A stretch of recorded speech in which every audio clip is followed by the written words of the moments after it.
સદાય પ્રભુનું સ્મરણ કરતા હોઈએ, એમને યાદ કરતા હોઈએ, પણ ઘણીવાર ભક્તને પણ એમ થાય કે હું તો ભગવાનને યાદ કરું છું, પણ પ્રભુ મને યાદ કરતા હશે કે નહીં? હું તો સદાય એમનું સ્મરણ કરું છું, પણ ઠાકોરજીને મારી યાદ આવતી હશે? અને કદાચ એ મને યાદ કરતા હોય તો મને ખબર કેમ પડે? તો પ્રભુએ આપણને યાદ કર્યા એનો સંકેત શું? તો મારી દ્રષ્ટિએ તો એમ કહી શકાય કે જ્યારે આવા સત્સંગના લાભ મળે ને ત્યારે માનવું કે આજે ઠાકોરજી મને યાદ કર્યો છે, પ્રભુએ ક્યાંક મારી સુધી લીધી છે, અને એટલે જ એમના સત્સંગમાં આવીને આજે હું ઉપસ્થિત છું. સૌભાગ્યની વાત એ છે કે આપણા બધાના કેન્દ્રમાં શિક્ષાપત્ર જેવો એક મહાનતમ ગ્રંથ બિરાજમાન છે. અને એક વસ્તુ સમજી લેજો, પુષ્ટિ માર્ગનો કોઈ પણ વિષય ભાગવતજીની બહાર નથી. એટલે જે ફલ ભાગવત કથાનું છે એ જ ફલ શિક્ષાપત્રનું છે, એ જ ફલ ષોડશ ગ્રંથનું છે. અને ભાગવત સુધારસ મત કે અપનો પંથ જતાયો, તુમ શરણાગત આયો શ્રી વલ્લભ, તુમ શરણાગત આયો. અને એટલા માટે ભાગવતજીના શ્રવણની જે મહત્તા તમારી અંદર છે એ જ મહત્તા સાથે શિક્ષાપત્રનું શ્રવણ કરવા માટે બેસજો. અને શિક્ષાપત્ર એવો ગ્રંથ છે કે જેને સર્વ ગ્રંથોનો સાર કહી શકાય. એટલે કે સૌથી પહેલા તમારા મનમાંથી એક વાત કાઢી નાખો કે આ બધું બહુ અઘરું, અમને સમજમાં ન આવે. સૌથી પહેલી એક આ ખોટી ધારણા કાઢી નાખો, આ બહુ જ સરળ છે, આપણા માટે છે. શહેરાય મહાપ્રભુજીએ કૃપા કરી ગોપેશ્વરજીને નિમિત્ત બનાવી સમગ્ર વૈષ્ણવી સૃષ્ટિને પોતાની આ કૃપાનો પ્રસાદ આપ્યો છે. અને એટલા માટે છે વિશુદ્ધ પુષ્ટિ માર્ગી આ ગ્રંથ, પણ જીવ માત્રના કલ્યાણ કરનારા ઉપદેશવામાં સમાહિત છે. કદાચ કોઈ વૈષ્ણવ ન હોય છતાં એને એટલો જ ઉપયોગી જીવનમાં આવે એવો આ ગ્રંથ છે. તેવું આ શિક્ષાપત્ર. એમ કહેવાય છે કે શ્રીમદ રાજચંદ્ર કે જેમની પાસે ગાંધીજી શિક્ષણ લેવા જતા, ઉપદેશ ગ્રહણ કરવા જતા, એમને જયારે કોઈ શિષ્ય આવીને પૂછ્યું કે શિષ્ય જીવનની સાર્થકતા સિદ્ધ થાય એવો કોઈ એક ગ્રંથ મને બતાવો કે જેનાથી મારું આ ભક્ત જીવન સફળ થઈ જાય, ત્યારે એમના વચનામૃતોમાં આવે છે કે એમણે શિષ્યને કહ્યું હતું કે તું હરિરાય મહાપ્રભુજીનો શિક્ષાપત્ર ગ્રંથ વાંચ, કેવલ એના આશ્રય માત્રથી તારું ભક્ત જીવન સફળ થઈ જશે. તો વિચાર કરો, આવા મહાનતમ સંતો પણ જે ગ્રંથનું પ્રતિપાદન કરે છે, અને એવો ગ્રંથ એ વૈષ્ણવ ધર્મનું ગૌરવ છે. શું તમારી અંદર એ પ્રશ્નો નથી જાગતા કે હું વૈષ્ણવ, મારું શું કર્તવ્ય? મારે કેમ ભગવાનને ભજવા? મારે કેમ માળા ફેરવવી? મારે કેમ સેવા કરવી? મારું દિલ ચોખ્ખું છે, હું કોઈને દિલ દુભાવતો નથી, તોય મારે ભક્તિ કરવાની જરૂર ખરી? આ કામ, ક્રોધ, લોભ, ઈર્ષા, મત્સર, દ્વેષ આ બધું ભગવાનને ગમતું નથી તો મારી અંદર નાખ્યા કેમ? શું આખું આ સૃષ્ટિનું સર્જન ભગવાન કરે છે? શું આ સૃષ્ટિનું પાલન ભગવાન કરે છે? એ ભગવાન કોણ છે? કેવા છે? અને ભગવાન જો સુખનો જ દાતા હોય અને બધું જ કરનારો પરમાત્મા જ હોય તો અમારા જીવનમાં દુઃખ આવે છે તો શું એ દુઃખ પણ ભગવાન આપે છે? અને આખી દુનિયા એક જ કાર્ય માટે લાગેલી છે કે મારા જીવનમાં સુખ આવે. કોને દુઃખ જોઈએ? કોઈને નહીં. છતાંય માણસ દુઃખી કેમ થાય છે? બધું જ જો ભગવાન કરાવતા હોય તો હું પાપ કરું એ પણ ભગવાનને કરાવે ન કહેવાય? શું આ બધા પ્રશ્નો તમારી અંદર જાગતા નથી? રોજબરોજના જીવનમાં જ્યારે ભગવાન વિશે કંઈક પણ વાંચવા બેસો ત્યારે આવા અનેક પ્રકારના પ્રશ્નો જાગે. અને જો તમારા મનમાં આ બધા પ્રશ્નો છે તો આ 7 દિવસની કથા તમારા માટે જ છે.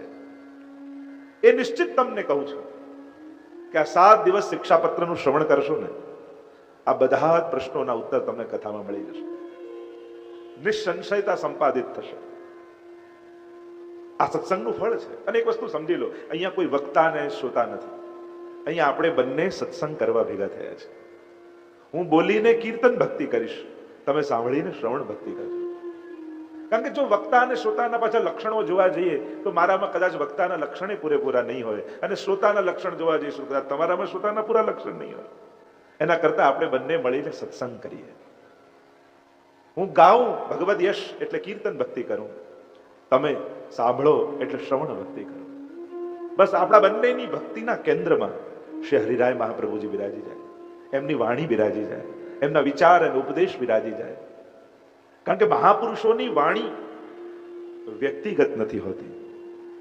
ક્યારેક ક્ષણવાર માટે એવું ન વિચારતા કે ગીતાજી ભગવાને અર્જુન માટે કહી છે, પાર્થો વત્સ સુધીર ભોગતા.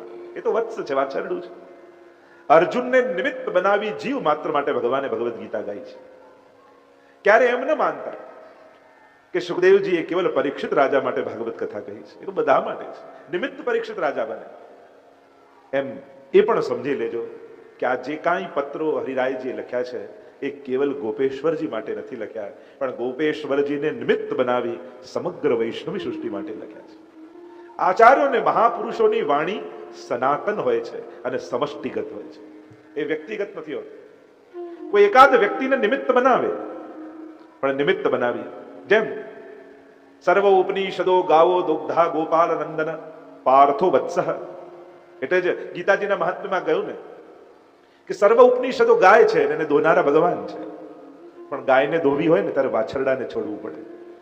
વાછરડાને છોડો ને ગાયના થન ઉપર મુખ મારે એટલે થનમાંથી દૂધ આવવાની શરૂઆત થઈ જાય, અને દૂધ આવવાની શરૂઆત થાય એટલે ખેડૂત પાછો વાછરડાને લઈ લે અને દૂધને દોહી લે. એમ જે લોકો મહાનતમ ગ્રંથો માટે નિમિત્ત બન્યા એ વાછરડા જેવા છે. કેવલ એ પ્રવાહ વહે એના માટે એમને નિમિત્ત બનાવવામાં આવે. બાકી આ તો સમષ્ટિગત વાણી છે, બધા જ માટે છે. આ હરિરાયજીએ લખેલા 41 પત્રો અહીંયા બેસેલા દરેક વૈષ્ણવ એ રીતે સાંભળવાના જાણે હરિરાયજી મને પત્ર લખી રહ્યા છે. એક એક વૈષ્ણવે એમ વિચાર કરું કે જે પત્રો છે એ હરિરાયજીએ મને લખ્યા છે. મારે મારા વૈષ્ણવી જીવનને સાર્થક કરવું છે, સફળ કરવું છે. કેવું સૌભાગ્ય તમારું છે કે તમારો વૈષ્ણવ કુળમાં જન્મ થયો છે. અને આને કોઈ અકસ્માત ન માનતા. ઘણા લોકો એમ માને કે અહીંયા જન્મ્યા એટલે આ માનીએ, ત્યાં જન્મ્યા હોત તો પેલું થાત, આ દેશમાં જન્મ્યા હોત તો આ માનત. ના, તમે ગમે ત્યાં જન્મ લીધો હોત તમે વૈષ્ણવ જ થાત. કારણ આ અકસ્માત નથી, આ ભગવાનનું આયોજન છે. અને ગીતાજી એનું પ્રમાણ આપે છે, સુચિનામ શ્રીમતાંગે. એ જેની સાધના અધૂરી રહી ગઈ છે, યોગ ભ્રષ્ટજી, ભગવાન કહે કે એને હું સુચિનામ એવા પવિત્ર બુદ્ધિવાળા શ્રીમંતને ત્યાં એને હું જન્મ આપું છું. તમારો જન્મ એક વૈષ્ણવ કુળમાં થયો છે, એ તમારા ગત જન્મના પુણ્યોનું સૂચક છે, તમારા ગત જન્મની ભક્તિનું સૂચક છે. કારણ કે એક જ જન્મમાં નિર્ગુણ ભક્તિની સાધના મળતી નથી. કેટલા જન્મોની ભક્તિ કરતા કરતા આ નિર્ગુણ શ્રી કૃષ્ણની આ નિષ્કામ પુષ્ટિ ભક્તિનો તમને અધિકાર મળ્યો છે. અને એટલા માટે આ અકસ્માત નથી, આ ભગવાનનું આયોજન છે. તમે ભાગ્યશાળી છો કે એવા કુળમાં તમને જન્મ મળ્યો કે જ્યારે તમે બોલતા થયા તો તમને પહેલા જય શ્રી કૃષ્ણ બોલતા શીખવાડ્યું. તમે જોતા થયા તો તમને પહેલા 1.25 મહિનાના થયા તો લઈ ગયા હવેલી અને ઠાકોરજીના દર્શન પહેલા કરાવવામાં આવ્યા. તમે સાંભળતા થયા અને 1.25 મહિને ખોળામાં લઈ તમારા માતા પિતા વલ્લભકુળ પાસે લઈ ગયા અને તમારા કાનમાં શ્રી કૃષ્ણ શરણમ મમાનો મંત્ર બોલવામાં આવ્યો છે. તમને આવું સૌભાગ્ય મળેલું છે કે તમારા જીવનની શરૂઆત ભગવાન થકી થઈ છે. વિચાર કરો, નહીં તો ક્યાંક એવી જગ્યાએ જન્મ્યા હોત કે જ્યાં મા બાપમાં જ ભક્તિ ન હોત, એ કુળમાં જ ભક્તિ ન હોત, તો આજે કદાચ તમારી અંદર ભક્તિના જે સંસ્કારો છે એ ના હોત. સૌથી પહેલું સૌભાગ્ય તમારું એ છે, એવી વ્યવસ્થામાં ભગવાને તમારો જન્મ આપ્યો છે કે જ્યાં ભગવાનની ભક્તિ સુગમ છે. આ બહુ મોટી વાત છે કે એવા અનુકૂળ વાતાવરણમાં જન્મ મળવો જે આપણા જીવનના કેન્દ્રમાં ભગવાન હોય, તો એ સૌભાગ્યની વાત છે. તો મૂળ વાત જે કરી રહ્યો છું કે એવું શિક્ષાપત્ર જેવો ગ્રંથ, એમાં ગોપેશ્વરજી નિમિત્ત બન્યા છે, એની કથા આપણે જોઈશું. અને કદાચ સીધું શિક્ષાપત્ર ખોલીને વાંચવા જાઓ તો કદાચ અઘરું લાગે, કારણ કે સંસ્કૃત ભાષામાં છે. બહુ કથાઓ કે સ્ટોરીઓ એમાં નથી, વાર્તાઓ નથી, સીધા ઉપદેશો છે. અહીંયા ઉપદેશ છે, આદેશ છે, સંદેશ છે, સૂચના છે, સલાહ છે, સંકેત છે. સંવાદના જેટલા પાસાઓ હોય એ બધા જ તમને શિક્ષાપત્રમાં મળશે. ક્યાંક ઉપદેશ, ક્યાંક આદેશ, ક્યાંક સંદેશ, ક્યાંક સલાહ, ક્યાંક સૂચક, ક્યાંક સંકેત. પણ આપણે જ્યારે વાંચન કરતા હોઈએ ત્યારે ગુરુના દરેક ઉપદેશને આપણે તો આદેશ રૂપે જ સ્વીકારવાનો રહ્યો. કારણ કે ક્યાંય શાસ્ત્રોમાં ગુરુની સલાહ એવો શબ્દ નથી. જેમ આપણે ડોક્ટરની સલાહ લેવા જઈએ, વકીલની સલાહ લેવા જઈએ, પણ ગુરુની એડવાઇસ એવો વર્ડ ક્યાંય તમને એવો શબ્દ જોવા નહીં મળે. ગુરુ આજ્ઞા કહીએ છીએ. કારણ કે સલાહમાં તો પાછું આપણે જ નક્કી કરવાનું હોય કે આ કરવું કે ન કરવું. પણ ઉપદેશ અને આદેશ એને તો 100% પાળવાના જ રહ્યા. અને એટલા માટે 7 દિવસ હરિરાયજી બોલશે અને આપણે સાંભળીશું. સત્સંગ એટલે શું? જો આખી જિંદગી પ્રાર્થના એટલે આપણે બોલીએ ને ભગવાન સાંભળે. સત્સંગ એટલે ભગવાન બોલે ને આપણે સાંભળીએ. 7 દિવસ કોશિશ એ કરીશ કે હરિરાયજી બોલે અને હું ને તમે બધા જ સાંભળી.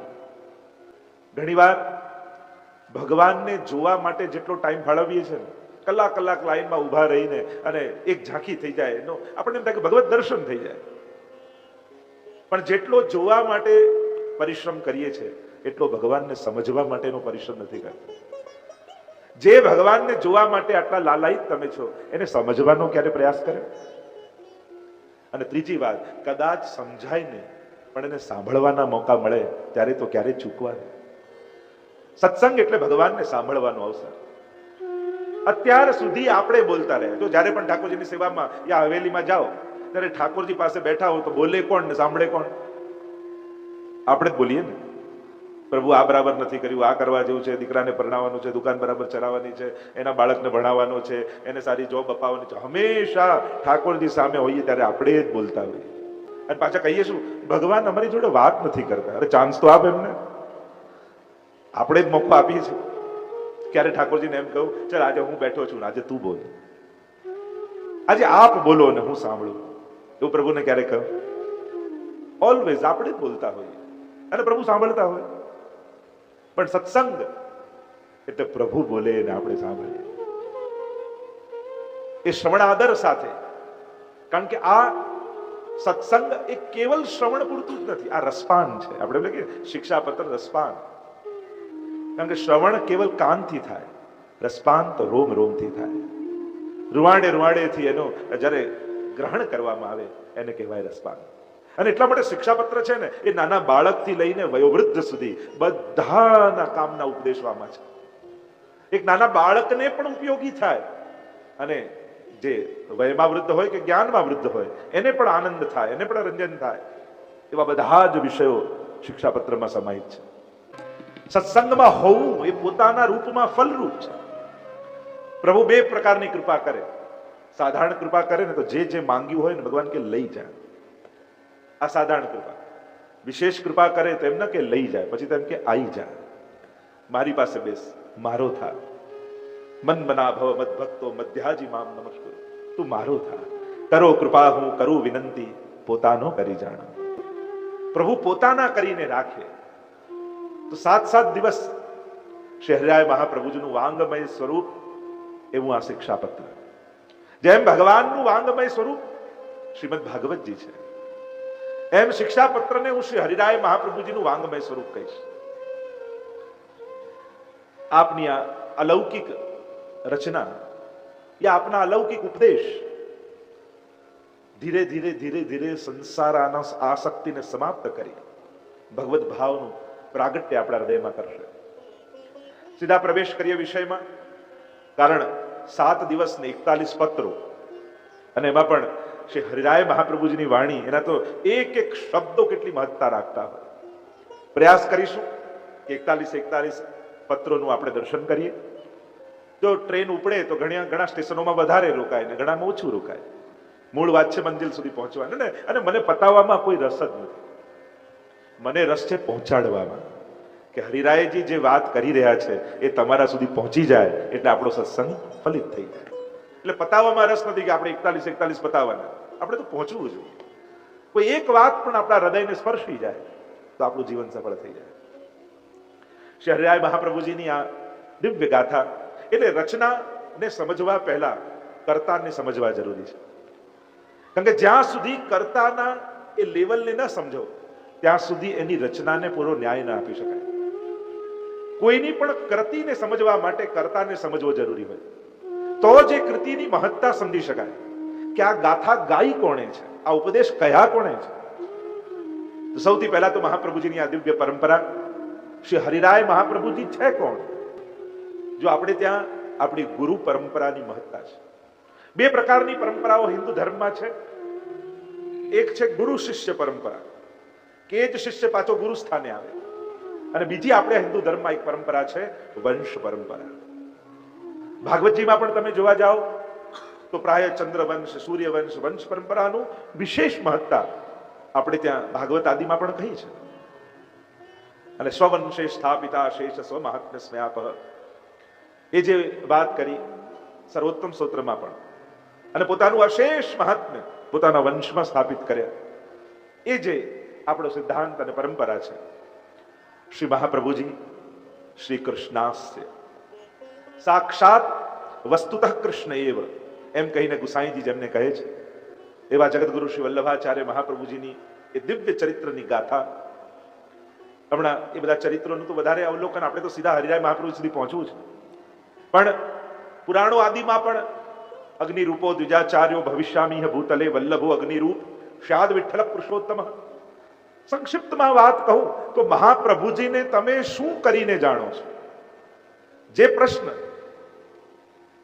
દમલાજીને ગુસાઈજીએ પૂછ્યો હતો, એ પ્રશ્ન જો હું તમને કરું કે શ્રી વલ્લભ કો કહા કરી કે જાનો, તમે મહાપ્રભુજીને શું કરીને જાણો છો, કઈ રીતે માનો છો, શું સમજો છો? એમ સૌથી પહેલો પ્રશ્ન પુષ્ટિ માર્ગનો પ્રવેશનો આ ચાવીરૂપ પ્રશ્ન. કારણ કે જ્યાં સુધી શ્રી વલ્લભ સમજમાં નહીં આવે ત્યાં સુધી પુષ્ટિ ભક્તિ પણ ન સમજાય. એટલે શ્રી હરિરાય મહાપ્રભુજી તો મહાપ્રભુજીના દ્રઢાશ્રય માટે વારે ઘડીએ શિક્ષાપત્રમાં તો વારે ઘડી ચર્ચા આવશે.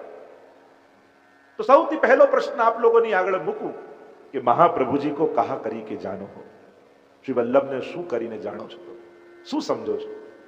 શું એક વિદ્વાન આચાર્ય, શું એક જગતગુરુ માના એક જગતગુરુ, શું સાક્ષાત પૂર્ણ પુરુષોત્તમ શ્રી કૃષ્ણ, સાક્ષાત સ્વામીજીનું સ્વરૂપ, તમે શું કરીને જાણો છો? હમણાં એની અત્યારે વિસ્તારથી ચર્ચા નહીં કરું, વિષય નીકળશે ત્યારે કરીશ, પણ આ પહેલો પ્રશ્ન આજે હું તમારી આગળ મૂકું છું કે મહાપ્રભુજીને શું કરીને તમે સમજો છો?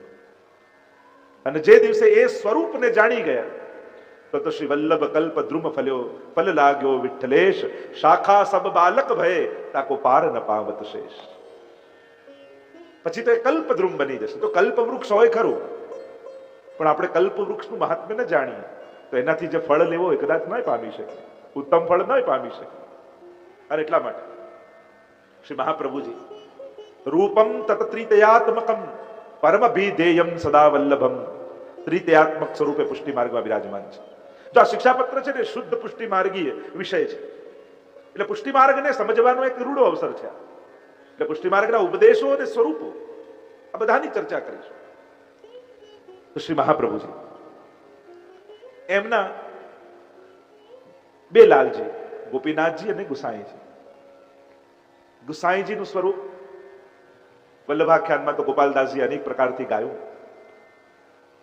એમના લાલજી સાત લાલજીમાંના દ્વિતીય લાલજી શ્રી ગોવિંદરાયજી. એક એક આચાર્ય તમે જુઓ, સાક્ષાત પૂર્ણ પુરુષોત્તમ સ્વરૂપે લક્ષ્મણ સુત શ્રી વલ્લભરાય અને સ્મરણ કરતા દુષ્કૃત જાય. અને શ્રી ગુસાઈજી श्री वल्लभ के घर प्रभु जो फिर अवतार न धरते हो, हाँ सरी के पति मूढ़ पतित जन कहो कैसे निस्तरते हो. એ જ પ્રભુ શ્રી વલ્લભના ઘરે ફરી ગુસાઈજી રૂપે પધાર્યા. અને એટલા માટે જ જ્યારે ગુસાઈજીના પ્રાગટ્યનો સમય હતો અને પેલા બટુક સંન્યાસી વિઠ્ઠલનાથજીનું સ્વરૂપ લઈને પધાર્યા, અને ત્યારે મહાપ્રભુજીએ કહ્યું કે આજે ઠાકોરજી અમારા ઘરે બે સ્વરૂપે પધાર્યા છે. એક તો વિઠ્ઠલનાથજી સ્વરૂપે સેવા લેવા અને બીજા અમારા પુત્ર સ્વરૂપે સેવા કરવા. આ બંને પ્રભુ સ્વરૂપે, કારણ કે ત્યાંથી દક્ષિણ પાઉં ધાર્યા પાંડુરંગ શ્રી વિઠ્ઠલનાથ, અને નેત્ર મળતા વાત કીધી, વચન દીધું હાથ, વચન નિશ્ચય શ્રીનાથે માંગ્યું, કીધી શ્રી વલ્લભજી શું વાત, અને અમને તો ઈચ્છા એ છે જે હું નંદન તમે તાર. વલ્લભાખ્યાનમાં જેમ કહ્યું કે સ્વયં પાંડુરંગ વિઠ્ઠલનાથને જ્યાં અને પંઢરપુર મહાપ્રભુજી પધાર્યા અને ત્યાં પ્રભુએ વચન માંગ્યું કે આ હાથમાં હાથ મૂકીને મને વચન આપો. શું વચન આપને જોઈએ છે? તો કહ્યું આપ ગૃહસ્થાશ્રમમાં પ્રવેશ કરો, મારે આપને ત્યાં બાળક બનીને પ્રગટ થવું છે. અને એટલા માટે એ જ પૂર્ણ પુરુષોત્તમ શ્રી ગુસાઈજી, એમના 7 લાલજી, 7 જેમ ષટધર્મ અને 7મું ધર્મી સ્વરૂપ, અને એમાં દ્વિતીય લાલજી શ્રી ગોવિંદરાયજી. એક લાલજીની ગાથા અમારા ગોપાલદાસ 9મા આખ્યાનમાં ગાય છે. શ્રી ગોવિંદરાયજીની સેવા આસક્તિ કેવી અદ્ભુત. એટલે હરિરાયજીનું સ્વરૂપ સમજાવું છું તમને. હરિરાયજી નું સ્વરૂપ શું છે, એમના પૂર્વજોના ચરિત્રથી તમને સમજાવું કે મહાપ્રભુજીની વિદવત્તા, શ્રી ગુસાઈજીની દયાલુ ને કૃપાલુતા, ગોવિંદરાયજીની સેવા આસક્તિ અને કલ્યાણરાયજીની અનન્ય આસક્તિ, આ બધાનું મિશ્રણ ક્યાંક હોય તો શ્રી હરિરાયજીનું સ્વરૂપ છે. આ બધા ગુણો કોઈ એક સ્વરૂપમાં વિરાજતા હોય તો શ્રી હરિરાયજી. અને ગોવિંદરાયજીને તો એટલી સેવા આસક્તિ કે એમના વિવાહનો સમય હતો, વરઘોડાનો સમય થયો, અને ગુસાઈજી શોધે કે આ ગોવિંદરાયજી ગયા ક્યાં, અને હવેલીના એક ખૂણામાં બેઠા બેઠા આંસુ સારી રહ્યા છે, ડુસકે ને ડુસકે રડી રહ્યા છે. ગોવિંદરાયજીએ કહ્યું, ગુસાઈજી પધાર્યા ને કહ્યું, બાબા આમ કેમ, આજે આટલો મંગલ પ્રસંગ છે અને આમ આંખમાં આંસુ કેમ? અને ત્યારે ગોવિંદરાયજીએ કહ્યું, કાકાજી હમણાં વરઘોડો નીકળશે, મારા વિવાહ છે, બધું જ બરાબર, પણ રોજ ઉત્થાપન કરાવવાની મારી સેવા હતી અને એ જ સમય વરઘોડાનો છે, અને એટલા માટે આજે મારી ઠાકોરજીની સેવા ગઈ એનો તાપ મને મારા હૃદયમાં થઈ રહ્યો છે. અને ત્યારથી ગુસાઈજી આજ્ઞા કરી, આજ પછી અમારે ત્યાં કોઈ પણ વિવાદી પ્રસંગ થશે તો એ બધા શયન પછી જ થશે. અને એટલા માટે પ્રાય વલ્લભકુલને ત્યાં કોઈ પણ લગ્ન આદિનો પ્રસંગ હોય એ બધો રાત્રિના સમય જ હોય, સેવામાંથી નિવૃત્ત થયા પછી. એવી અનન્ય આસક્તિ પ્રભુની સેવામાં ગોવિંદરાયજીને. એમના પુત્ર થયા શ્રી કલ્યાણરાયજી. કલ્યાણરાયજી 7 પુત્રોમાંથી સૌથી પહેલા પરપૌત્ર કલ્યાણરાયજી હતા. એટલે કે જ્યારે ગુસાઈજી શ્રીનાથજીની સેવા કરી રહ્યા હતા ને, અને અહીંયા ગોવિંદરાયજીને ત્યાં લાલજીનું પ્રાગટ્ય થયું અને ગુસાઈજી શૃંગાર કરી રહ્યા છે શ્રીનાથજીના. અને જ્યારે શ્રીનાથજીને ખબર પડી કે ગોવિંદરાયજીને ત્યાં લાલજીનું પ્રાગટ્ય થયું છે, ત્યારે ગુસાઈજીને કહ્યું કે કાકાજી એક બહુ મંગલ સમાચાર છે, વધાઈના સમાચાર છે, હું આપને આપું? હા આપું બાબા. એના બદલામાં શું આપશો આપ? તો કહું આપને સોનાના નુપુર હું સિદ્ધ કરાવીશ. અને ત્યારે ગુસાઈજી જ્યારે આમ કહ્યું ત્યારે ગુસાઈજીને સ્વયં શ્રીનાથજી વધાઈ આપી કે કાકાજી આપ દાદાજી બની ગયા છે, આપને ત્યાં ગોવિંદરાયજીને ત્યાં લાલનનું પ્રાગટ્ય થયું છે. તો 7 લાલજીમાં સૌથી પહેલા પૌત્ર એ કલ્યાણરાયજી થયા, ગોવિંદરાયજીને ત્યાં પ્રથમ લાલજી થયા. અને કલ્યાણરાયજીને પણ એવી સેવામાં અનન્ય આસક્તિ.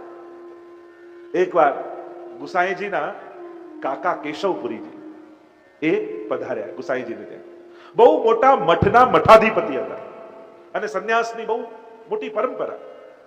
અને કેશવપુરીજીને એમ થયું કે મારા ભાઈના લાલજીને ત્યાં મોટો પરિવાર છે અને મારા આટલો મોટો મઠનો વહીવટ, આટલા મોટો શિષ્ય સમુદાય, બીજાને કોઈને ત્યાંથી જો આ પદ સોંપું એના કરતા મારા નિકટના સંબંધી છે એમના કોઈ એક લાલજીને માંગવું તો મારી આ મઠની પરંપરા આગળ ચાલે.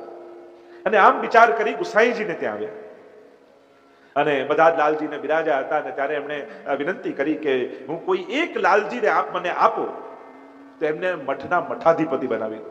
આટલો મોટો મઠ છે અને આટલી મોટી પરંપરા, આટલો બહોળો શિષ્ય સમુદાય છે, બીજા કોઈને લઉં આ સ્થાન પર એના કરતા આપના પરિવારમાંથી કોઈ મને એક લાલજી આપો. અને ગુસાઈજીએ કહ્યું કે કાલે તમને અમે જવાબ આપીશું. બધા જ વિચારમાં પડી ગયા, કારણ કે મઠના મઠાધિપતિ બનીએ તો બધી જુદી વાત, પણ એ બનીએ તો અમારા ઠાકોરજીની સેવાનો લાભ જાય, અમારી સેવા છૂટી જાય અને પ્રભુને છોડીને બીજું કાંઈ પણ મળે એ અમને ખપે નહીં. અમને તો સેવામાં આનંદ છે. અને એટલા માટે 7 લાલજીઓ આવીને વારા ફરતી ગુસાઈજીને કહી દીધું કે કાકાજી અમારે તો સેવા જોઈએ છે, અમારે કોઈ મઠના અધિપતિ નથી બનવું. એ વૈભવ હોય તો એના ઘરે, અમારે સૌથી મોટો વૈભવ અમારા ઠાકોરજીની સેવા છે, અમારે એનાથી અધિક બીજું કાંઈ નથી. 7 લાલજી ના કહી દીધી. તો સૌથી નાના હતા કલ્યાણરાયજી. એમને ડર લાગ્યો કે ક્યાંક ગુસાઈજી મને ત્યાં ન આપી. આખી રાત નીંદ ના આવી કલ્યાણરાયજી.